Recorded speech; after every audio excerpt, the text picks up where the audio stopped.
Hello, everybody, and welcome to the Double or Nothing review of the Elite City podcast.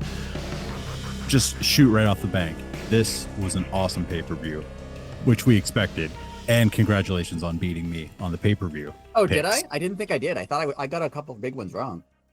I also, wait, let's see. No, you beat me by one, actually. Oh, no, nice. You beat me by one. There we go. I think I got I got Jamie Hayter wrong. You got Hayter wrong, yeah. And I got Ospreay wrong. Well, but we both picked Ospreay. So you got, okay. There was another one that, I picked Mark Briscoe. There it was. Okay, there you go. See? I actually, for once, I actually sat down afterwards and went through. I haven't done that in a while because normally I lose so bad. I'm like, dude. But match 4, you're like, it's over. Yeah. I'm like, yeah, I'm 0 for 4 out of 7. So, yeah. So congrats. And this pay-per-view I found was there were other pay-per-views that had better, not to knock the match quality, because match quality was awesome. Every match was fun. I enjoyed them all. There wasn't in my opinion, one oh, that was the greatest wrestling match I've ever seen. There was on several other AEW pay-per-views. And again, not knocking it, but this show was just overall fun. It was enjoyable. It was all entertaining. Every match had a story. Every match had something interesting in it. Even the matches you didn't really care about were still fun. They were still They were great matches. Mercedes and Jamie was an awesome match. The main event was an awesome match. They were great match. The Anarchy in the Arena, they were all good matches. But it was also just, it felt fun. It felt like a fun thing. I hate to give Eric Bischoff credit, but I remember when he was talking years ago I used to listen to his podcast when he was actually talking about the 83 weeks of Nitro, when he used to talk about Nitro, as opposed to now he just makes fun of AEW. But years ago when he was actually talking about a Nitro, I remember him saying that one of the reasons they had those, remember they used to have Nitro parties, they'd show a bunch of guys in a frat house or something having a party. Yeah. They used to show those all the time. And then they'd show a bunch of guys in the arena, partying or whatever, right? And I remember him saying that one of his goals was to make going to Nitro just seem like a fun thing. There was wrestling and there was good shows, but it was also just it was just fun to be there. It was party. It was just fun, to be in. That's how he was going to sell tickets. Look how much fun these guys are having. You could do that too if you come to our next show. And that's what this show really felt good like. Branding. Yeah, it just felt fun. Especially the Anarchy in the Arena match. I saw someone online say there's rarely matches where you're oh, I wish I was there for that. Yeah. But Anarchy in the Arena, just that would have been so cool to be in the audience of that show.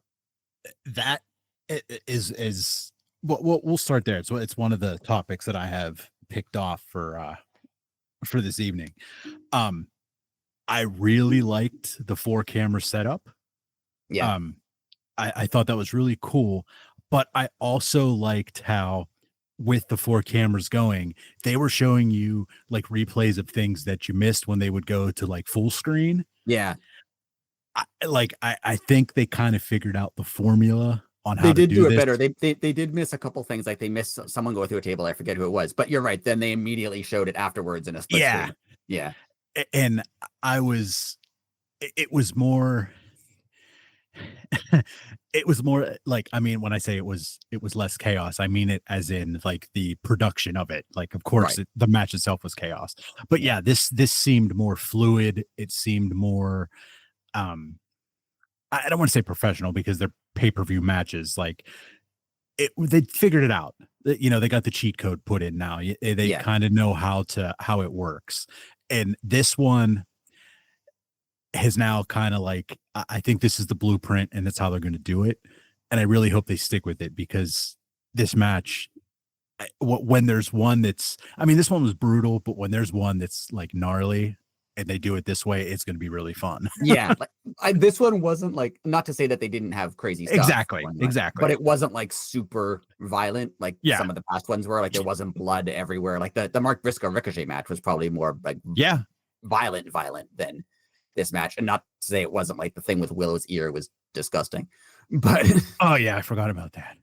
But it was fun. It was entertaining. It was the gimmick of them playing a song through the show Yeah. To me, it was, that Sideshow Bob, the Simpsons episode when Sideshow Bob steps on a rake and Yeah. he turns around and steps on another rake and it's Yeah. funny. And then he steps on like 10 more rakes and you're like, okay, I get it. It's boring. Yeah. And then he steps on like the 11th rake and you're like, oh, now it's funny again. Yes. I think it was, I don't know if Conan O'Brien wrote that episode or not, but I saw him talking about it once being like, that's the kind of humor that he really enjoys and I really enjoy. Is like it starts funny, it gets annoying, but then it comes back around to funny again because it's happened so long that now it's funny again. Like when they were playing the Young Bucks like drum thing that they play the keynote to, like that was funny, and then like 2 minutes into it, I'm like, please stop this song. Like this sucks. I hate it. And they switched at the right time. Yeah. To like the I'm So Excited, which I didn't even remember was the Dynamite theme for one episode. I completely forgot about that. Agreed. Until I read it on the internet. And then switching to Bodies was just fun. Like it was just a party at that point. I did have traumatic ECW invasion flashbacks with that Body song. Yeah. That was the song that was the ECW faction's theme song when they invaded WWE during the invasion angle. Oh, I forgot about that. Yes, it was. When Stephanie McMahon was in charge of ECW for some reason. Unbelievable. So yeah, that immediately reminded me of that and how much I hated that angle. But otherwise, it was fun. The match itself was, I mean, it answered some questions, but it posed some more. Like, I mean, good call on calling the Hook thing. I mean, I swear you write for AEW because it happened the exact way you said it was going to happen. Yeah, in what I read after the show is that Hook isn't actually cleared, but they want him to do something. So that's why he didn't do much. That's why he didn't get hit or hurt anyone or actually wrestle. He just hit someone with a golf club and then walk out. Yeah. But I loved him wearing the South Park Kenny hoodie. Yeah, that was hilarious. The hoodie pulled up. That was funny. I liked him just hitting him and walking away because is he mad at them? Like, what do you think? I don't know, but I was just gonna say even his run-in was cool. Like the dude can't get any cooler, and then he does something like that. Like, it was amazing.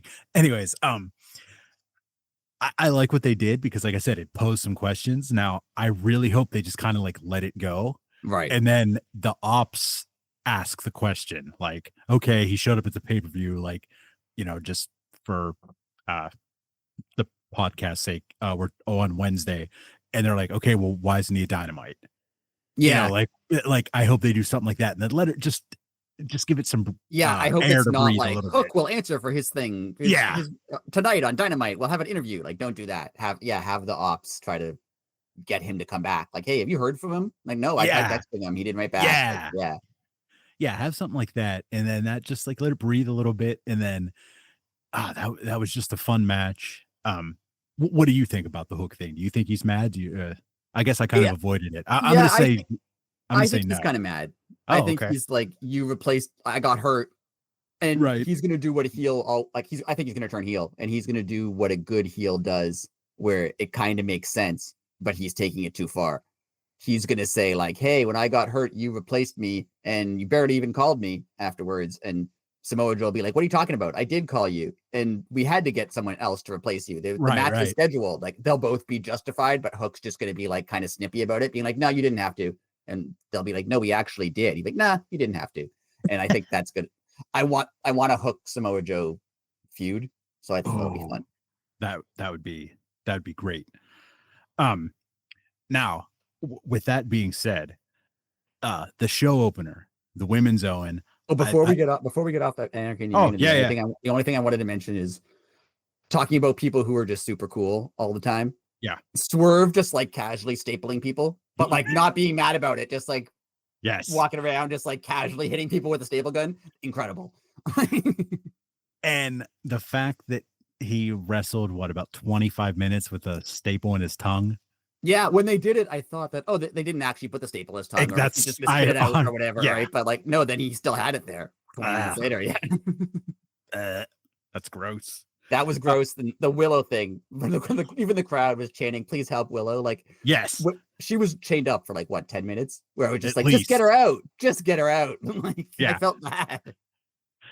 Like I never gauged my ears, but like my friends like that had gauged ears, they would always like freak me out by like playing with it, and like Yeah. it seems like it should hurt, but like it obviously, and that was one of those moments. Like all she had to do was twist it a certain way, and it just looked like that it was it just looked bad. Yeah.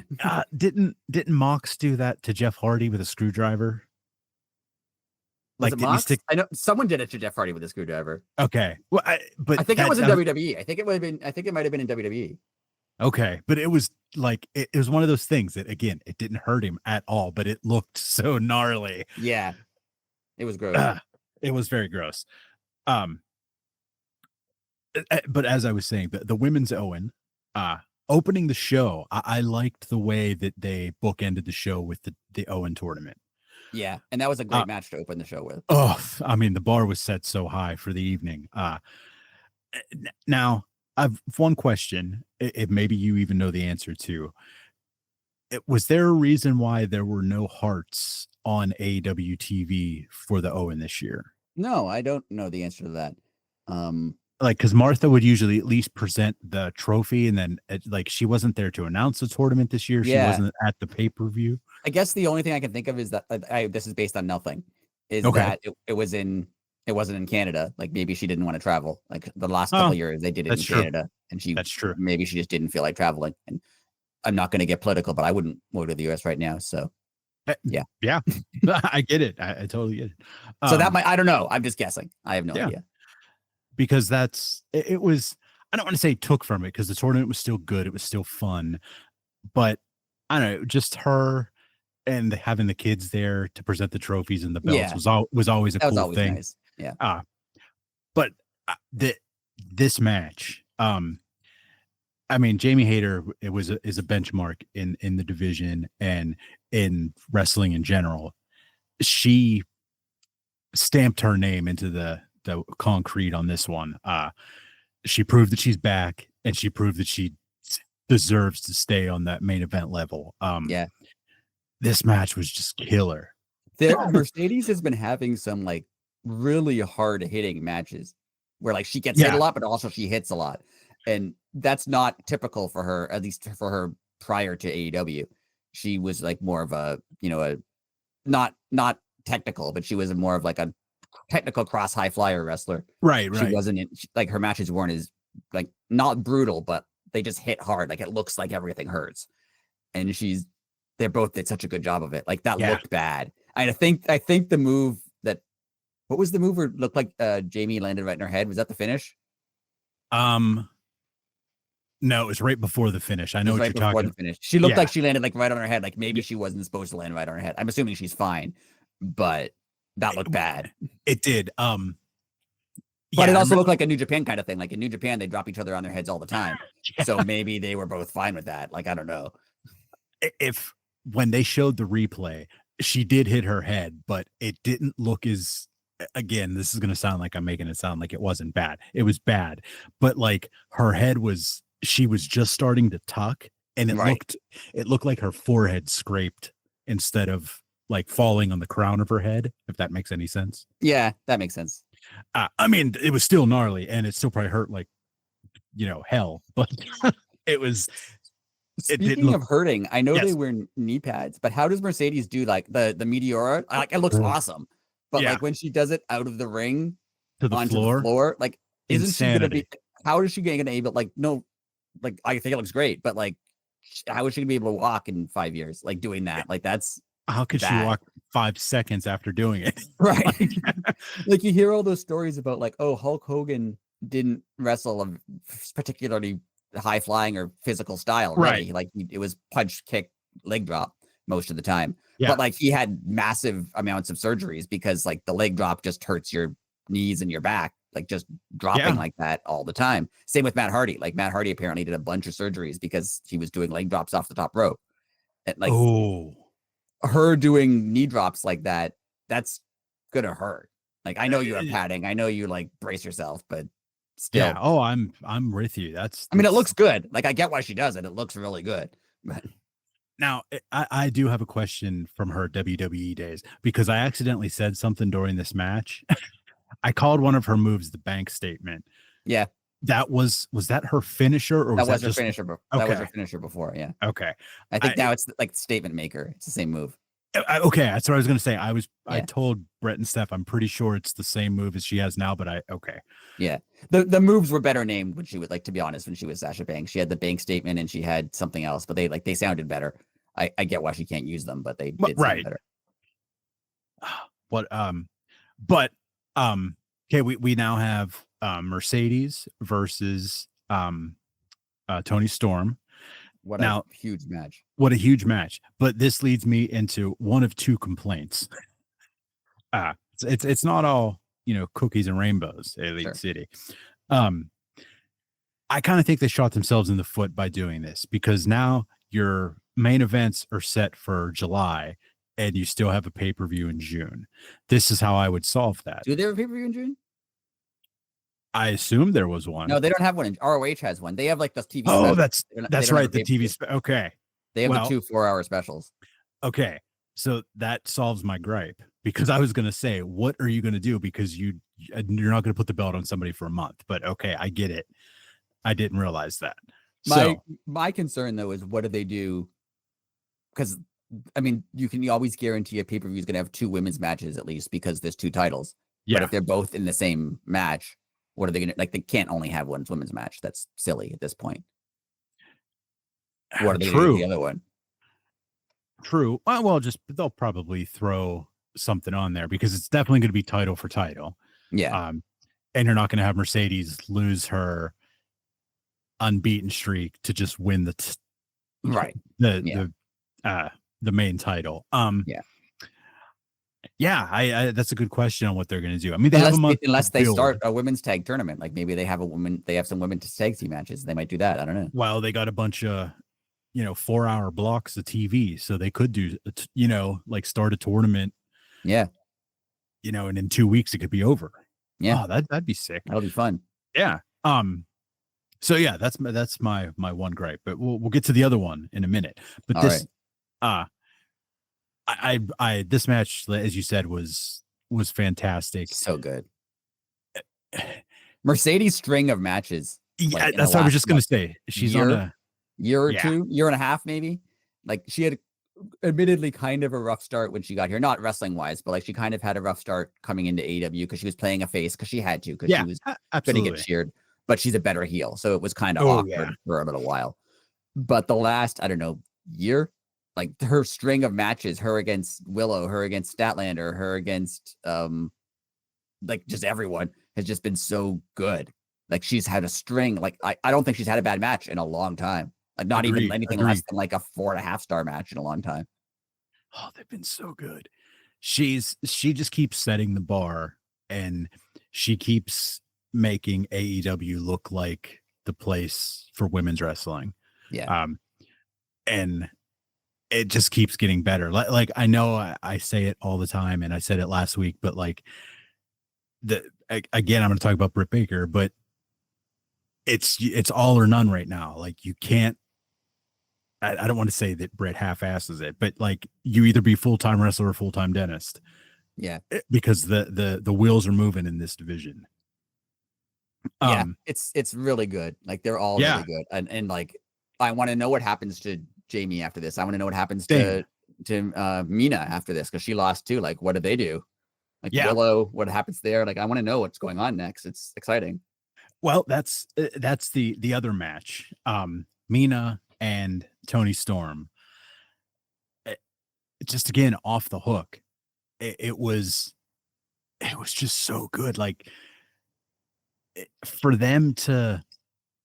Mina to be, well, she's here full time now, but for her to be just like a part timer working for Stardom and then coming here, for her to have these level of matches with these women, like, it just shows you her level of skill, but it also shows you like Tony Storm's level of skill. Were you surprised that they gave Mina so much? Like, she controlled most of the match. Like, she was in charge most of the match. Yeah, because I think they wanted to plant a seed that Tony's beatable. Right. That makes sense.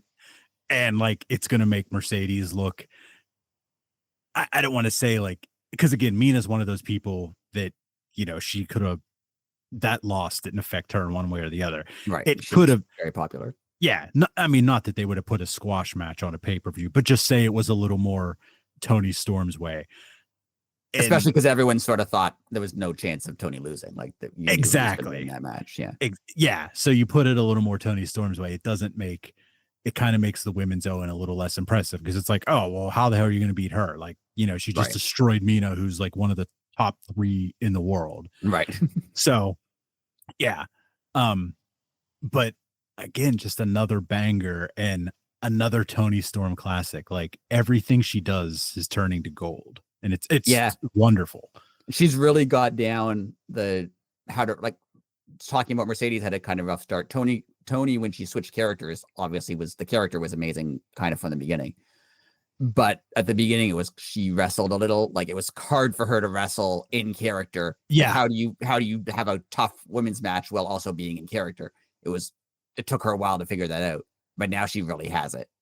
Oh, yeah. I mean, yeah. You know, it is.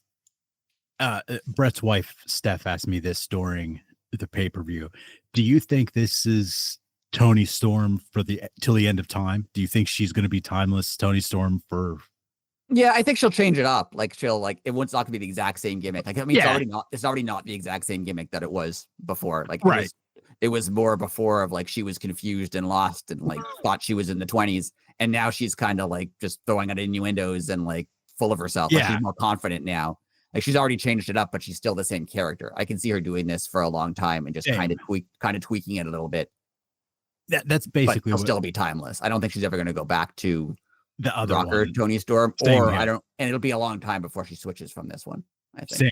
That's basically what I said too. I was like, I mean, first off, this is fire and money, you know, like everyone loves it. And, you know, every time she's on TV, it's gold.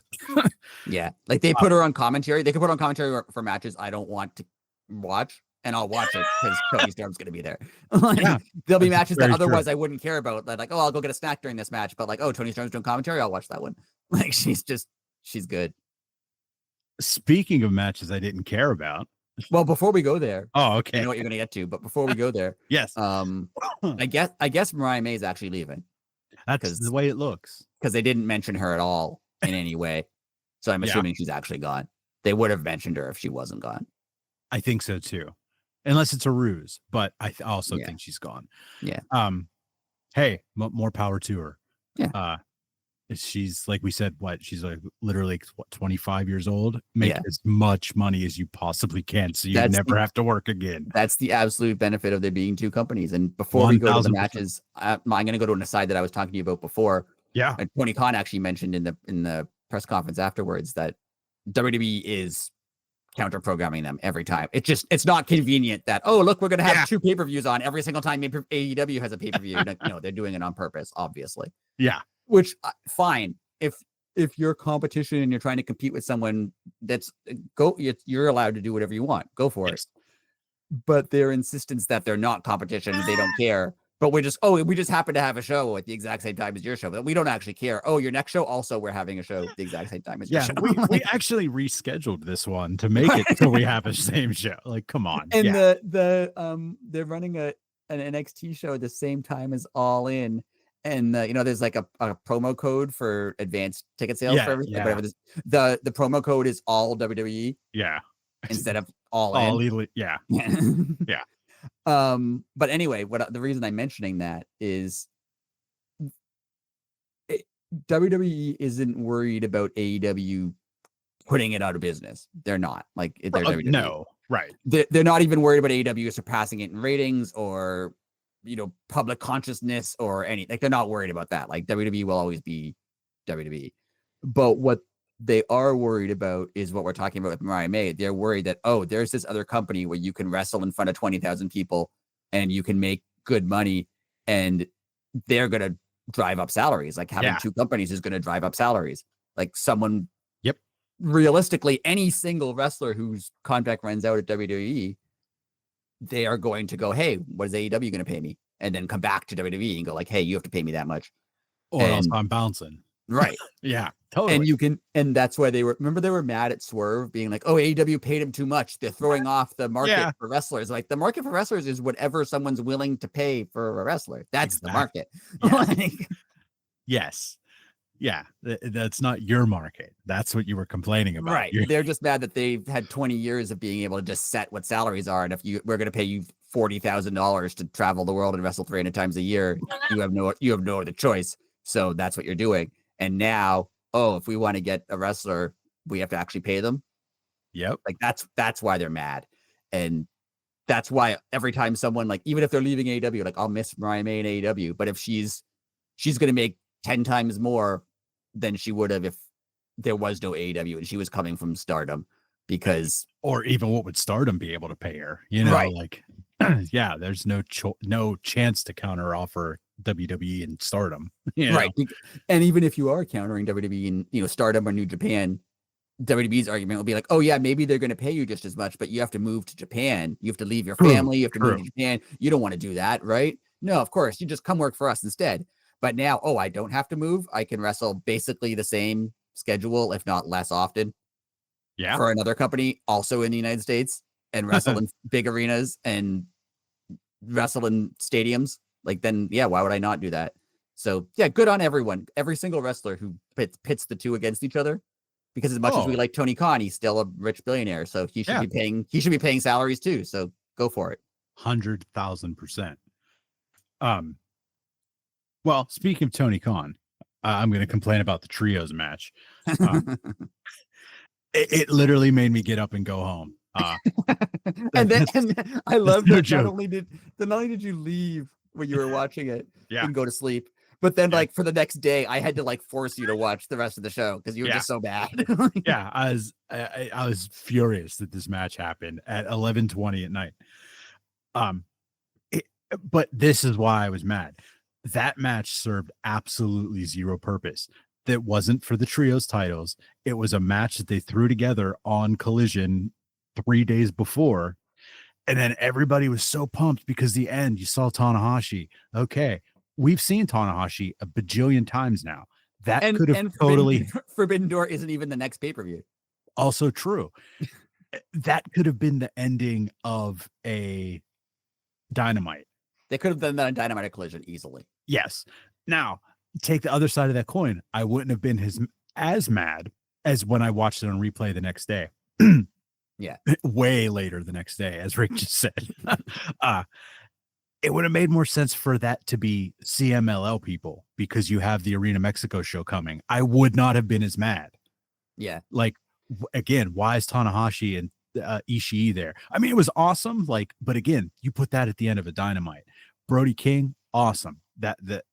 Just the setup, okay, but that did not need to be how you got to your main event of an awesome pay-per-view. And at that point in the night, everyone was pumped, everyone was excited, and all you really wanted to see, especially like we talked about it before you went on, they started showing Hangman and Ospreay warming up, and that's all you wanted to see. Yeah, was after Anarchy and Arena, like, oh man, then now we get this, and then trios. Yeah. Match.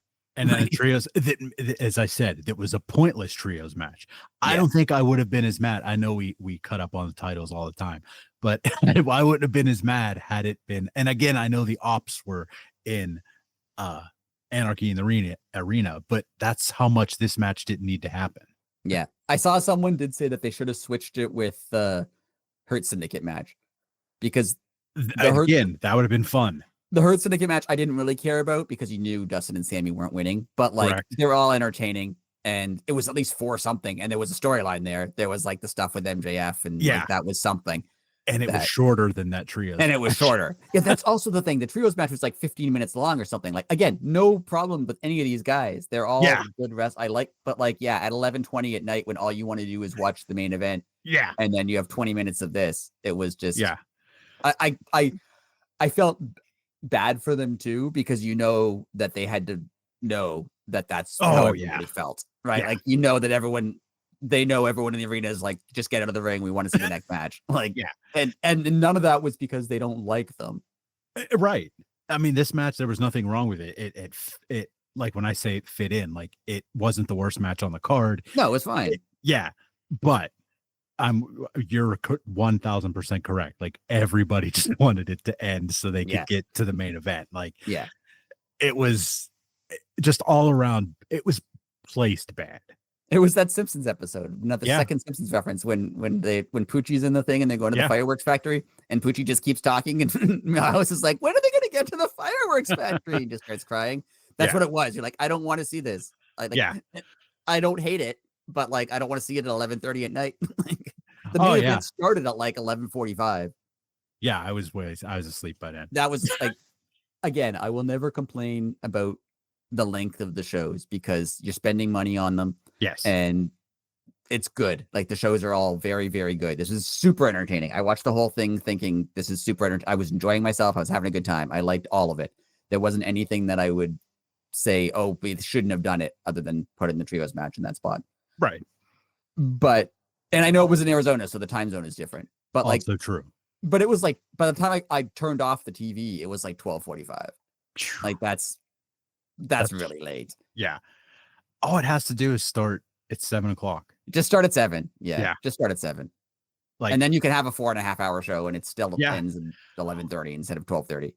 Or do what they're doing for All In. Have it at 3:00. Seriously. Yeah. Why? Yeah. Like, I was thinking about this the other day, just real quick. Like, okay, I understand it's tradition to have stuff in the evening because that's how like all that started. You know, the Sunday evenings were pay-per-views for wrestling, blah, blah, blah. But like, you know, if you think about it, like the NFL starts at 1:00 in the afternoon. Their last game starts at 8, but you know, but it runs all day. Like if you're gonna in like a streaming age era, where like I wouldn't watch it at 3:00 because like I have a kid who's not gonna sit and watch 5 hours of wrestling with me. Right. So I wouldn't watch it at 3, but that's fine. Have it at 3 and I'll watch it at 8. Exactly. Because you can, because it's 2025. Yes. So that's perfectly fine. Like I would rather have it start early and be able to watch it at your convenience. Right. And not end at midnight. Yes. After midnight. Or have to wait not have to wait, choose to wait because you were so angry. Choose to wait another 24 hours to just watch the last 2 matches. I don't even remember what happened in this trios match. Like, no offense to anyone here, but I don't remember it. It was again, it was the typical ending of a Dynamite. Like it kind of all fell apart at the end, and then like they just kept fighting, and I couldn't even tell you who won. And they were fighting down the ramp, and then Tanahashi, Ishii, and I remember that part. I don't remember the actual match itself, but yeah, same here. Anyways, it got under my skin a little bit. The last thing that I have on the docket and is the men's Owen, the main event, which I watched after the fact, but again, I did not think that these two would pull off the match that they pulled off. And I didn't think they'd have the match that they had. Like it was a little more slower paced than I thought. Yeah. Like it wasn't slow paced as in like it was a mat wrestling match, like slower paced as in a Will Ospreay Hangman Adam Page match can be. And I kind of liked it. I liked the curveball, like, and it showed them as like performers that it doesn't always have to be 2,000 miles an hour. And it was when they always talk about storytelling in the ring, it was the epitome of like telling a story. Yeah. As you're totally wrestling. Like we all know that they're great wrestlers and they can like, yes, Will Ospreay could have an amazing match with literally anyone. Hangman too, like no knock on him. Right. But this was the fact that Ospreay started as like so not cocky, but confident in himself. And they even kind of hinted, but he's looking out at the crowd. He cares what the fans, and he would like motion to the fans to get them to cheer. Like, he cares what the fans say. Hangman's just focused. And then by the end of it, Ospreay was losing his focus. He was like getting frustrated. He was slamming his, Hangman to the table. He was like kind of losing it a little bit.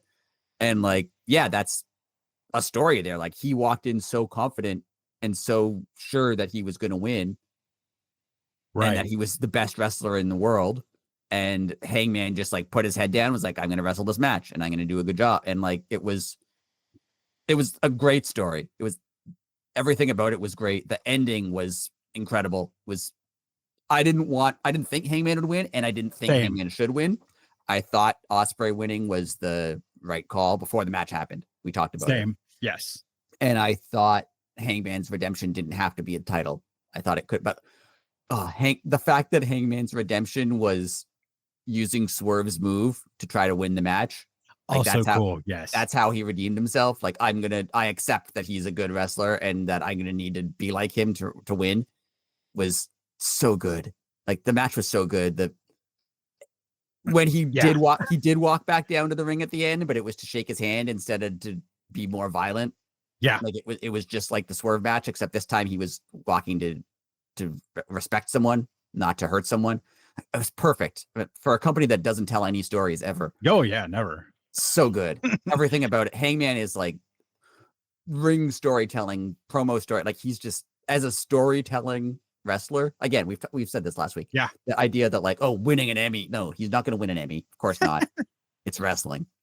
But in wrestling, he's like such a good actor, such a good storyteller. It was, I loved, again, it wasn't like you said, it wasn't 100 miles an hour. It wasn't the best technical wrestling match. It wasn't the best wrestling match. Like, I've seen both of them have better actual wrestling matches. Exactly. Before. But like, the story they told and the way they told it was perfect. Yeah. It almost, like, not to use a good sports analogy, it was like just one of those like hockey games that are like just super chippy, and it might be like a 2-1 game, but like the goals were almost lucky. Like, you know what I mean? Like, it was just, and the way they both did it was like I'm going to talk about the Leafs Panthers series that just happened. Yeah. Like, the Leafs, obviously, goal scoring off the charts, right? They have Austin Matthews. Right. They can score goals, but it was kind of like the same sort of thing. They walked in, not cocky, but they walked in confident, knowing that they were going to be able to score goals. And then Florida was just like, we're going to put our heads down and we're going to grind this out and we're going to win this. And that's what happened. Like, it did feel like Hangman would just, I'm going to grind this out and win this match. That's a great analogy, because that's what it was. It was the veteran putting his nose to the grindstone and just getting it done. Yeah. And they turned the crowd with them. At the beginning, the crowd was like 60-40. Like, it was more Ospreay. Like, and he was goading them on. He was like trying to get the crowd to cheer for him more. Like, the crowd was behind Ospreay. Everyone thought Ospreay was going to win. Hangman always has his fans, but the crowd was very Ospreay. But then by the end, when he kind of got frustrated and angry and was, slamming his head in the table, and then like the crowd kind of turned and was like, oh, now we want Hangman. Now this is what, and I felt the same way coming into it. I was I want Ospreay to win. Him winning would be great. And then by the end, I was like, oh, Hangman winning would be so cool. Like, they turned it reminded me of that Austin Hart match where they turned the crowd in the middle of the match. Yeah. Oh, dude, that's a great analogy. Also, I have to give props to Hangman's neon gear with the neon cactuses. That was super cool too. That looked cool. I love the lighting in this match too. Yeah, and also I didn't realize till today, they did day and evening lighting for the whole pay-per-view. Someone pointed that out on Twitter. On Blue Sky. The set was really cool too. I liked it. It was. I liked the offset screens with the screen in the center. Yeah. And then the 2 angled ones. It was a good set. I've never liked the 2 tunnels, really. Yeah. I liked how it looks on the Dynamite set. It's cool with the lights going around it. Like, it looks pretty cool. Mm-hmm. But it also does look kind of, because AEW's had it for so long, just some variation of those 2 tunnels. It looks kind of dated at this point. So this set felt really new and different. True. Cool. Like, I liked it. And I'm not saying like every set has to have a giant LED screen, because you could go too far with just everything being a giant LED screen. But like, the set was great. The lighting, they dim the lights. They put kind of like a blue light on the outside of the ring. Like, it just looked cool. It looked different from everything else on the show. It really did. And when you brought up the tunnels, the first thing I thought of is whenever Punk and Danielson couldn't figure out the heel and face side. And I just thought of that, and I always thought it was funny. And I always loved Danielson continuing to go down the heel side, even though he was a face, because like, that's my, not to go on a tangent, that's my problem with the tunnels, because like, why is anyone in their own mind thinking I'm a bad guy, I should go down the bad guy tunnel? Yeah. And I'm a good guy. I should go down the good guy tunnel. Like, that's my logic issue with it. But Danielson was just like, no, I'm going to go down this one all the time. And I don't care. Like, that's just the one I'm using. Like, because he's allowed. yeah. Uh, do you have anything else you want to talk about? No, this was a really fun show. I really enjoyed it. I'm excited for Dynamite, and like the big while we're on long show is how are you going to handle the 4-hour Dynamites 2 weeks in a row? It's gonna suck ass, and I guarantee I fall apart. Probably fall apart too. I'll fall asleep, guaranteed. I don't think I can. Like, it's a Wednesday. I'm not going to stay up till midnight on a Wednesday. Like, I'm not. Sorry, AEW. Like, you're going to have to do something really great for me to stay up till midnight on a Wednesday. Otherwise, I'm watching that show Thursday afternoon. Yeah, 100%. I was going to say, unless that's the thing, unless they're like, oh, it's 11 o'clock, we're going to have a steel cage barbed wire match. Like, God damn, I have to stay up. Like, yeah. You're gonna have to do something big. And I love AEW, but if you're putting a trios match on, I'm not watching it. If that happens again, I'm suplexing the TV. And it's like never happening again. But what I'm super excited for is All In. That show's it's already like Tony versus Mercedes and Hangman versus Mox, and probably penciled in already. We're pretty sure it's happening. Okada versus Omega. Like, just those. Just that. Like, that's a pay-per-view. I don't care what else you do, really. Yeah. You could do nothing. The rest of it, you could WWE it and have 4 matches on a 5-hour show, and I'd still be happy. Well, see, the only difference is I wouldn't be happy with 4 matches in a 5-hour show. Well, if they were all an hour, and they were all those people, you're right. That's the only difference, is they would have 4 1-hour matches, whereas WWE will have 4 20-minute matches, and then a whole ton of ads. Yeah, in-house too. While you're paying $60,000 to be there for your seat, you have to watch commercials during the show too.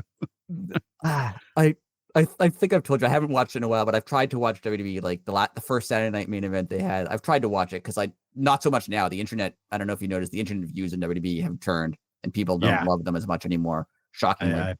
I did notice that. You're terrible long enough, people start to catch on. I guess. Yeah. But for a while, when it was getting all that hype, I was like, okay, I'm going to watch it. But like, it's just what AEW has done is they've made it so you can't watch WWE, because AEW is so fast and there's so much happening, and the matches are so fast and there's so much going on. Once you get used to that, now you're just like, why is this taking so long? Like, it's so slow. I remember, I mean, this was one of our early shows. You brought something to the table about how Tony Khan was really into competitor brands. Yeah. And like the analogy that he used in the interview or whatever, he was like, there's Coke and Pepsi. Is there anything wrong with Pepsi? No, but everybody knows it's number 2. Right. But, it's still $1 billion thing. So if I'm competing against, basically, if we're doing the Cola Wars here, WWE's Coke, but, Pepsi still makes billions of dollars, and Tony Khan and Pepsi are totally okay making money and being second. It's that weird WWE mentality that if you're second, you're terrible. It's also a weird mentality that in no other industry, other than like professional sports, like there's only one NHL, there's only one NFL. Right. That's fine. But outside of that, no other industry expects there to only be one. True. Right. It's not like, I mean, they're super fans of everything. They're super fans of Xbox who want to kill PlayStation or whatever. Right. There's super fans of everything. But in general, you don't assume that there's only one type of phone to buy, or only one computer to buy, or only one brand of shoes. Like, true. Of course, there's only not only one cola. Of course, there's several. Of course, you can buy, Nike shoes or Adidas shoes, or you can buy various different things. Like, of course, that's how things work. So this weird idea that some people have, like, no, one of them has to die, or neither of them actually have to die. Like, they can both be fine. Like, and the other awkward thing in that statement, when you compared them to professional leagues, like, the leagues also enjoy and prefer expansion because it's more money for everyone. Whereas, AEW will work with CMLL, will work with Stardom, will work with New Japan. WWE, those don't even exist to them unless they can buy them. Unless they just buy them, and that's not expansion. That's that's adding to what you already have. Yeah, but like, All In is going to be oh, incredible. That's the thing. I don't want to drag this on too much, No, just WWE stuff, but like, if you're an NXT wrestler, right? I get why they put NXT against AEW all the time, because even if AEW outperforms it, you could be like, oh, that's our third brand. You're not beating right. Raw or SmackDown. You're beating. I get it. I understand why they do it. And if that show outperforms AEW, you can be, haha, you lost to our development brand. You're not even. Yeah. I get why they're doing it. But if you're on NXT, eventually, like, that's going to hurt them too. I'm sure there's people who watch NXT and AEW. True. And Because they are. Yeah. And if there's a pay-per-view on and a regular show on, like, you're going to choose if it's the biggest show of the year, All In, or just a regular special. Right. If anyone watches both of them, you're going to choose probably to watch the AEW one. It's a bigger show. Yeah. So like NXT they're only hurting NXT too by putting them on at the same time. Like you're taking some of the audience away naturally. And like you said, like, it's also the 21st century, and things that run against each other, and if you watch both, you just record the other one or just watch it later. Like, I mean, we did that in the 90s with Raw Nitro. Like, I taped Nitro and I watched Raw. It's real easy to do. I'm 100% sure that they're running All Out in Toronto, which I'm going to try to go to. They're running, guaranteed, WWE is going to find a way to run a show in Toronto that same weekend. I know that they will. They're going to, it's the AEW shows at Scotiabank Arena. They're going to find one, a different arena, and they're going to have it there. Guaranteed that they will. Oh, yeah. Because they're not competition. Because they're not competition at all. And they don't care. And Triple H just loves wrestling. He just wants more people to enjoy wrestling. He's not trying to grind these companies as a business. Of course not. That's not what he would do. If he loves wrestling, he should book a wrestling show. That's all I'm going to say. Because what he does, or what he claims to book, is not wrestling. Anything WWE did, if you condensed a 4-hour show down to an hour, would be fine. But the fact that it's a 4-hour show, and exactly. Yeah. Anyways, we are at Elite City Pod on all social media. And our website, elitecitypod.com. We forgot that last time. We did forget that. EliteCityPod.com. It has everything. It even has links to these episodes. Yes.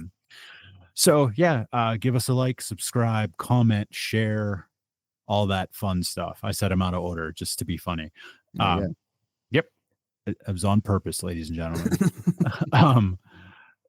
Anyways, have a good week. We're back to our normal schedule. You'll hear us next Monday-ish with the regular old show. So hope you enjoyed Double or Nothing, and hope you enjoyed our show. So until next week, we'll talk to you later. Bye.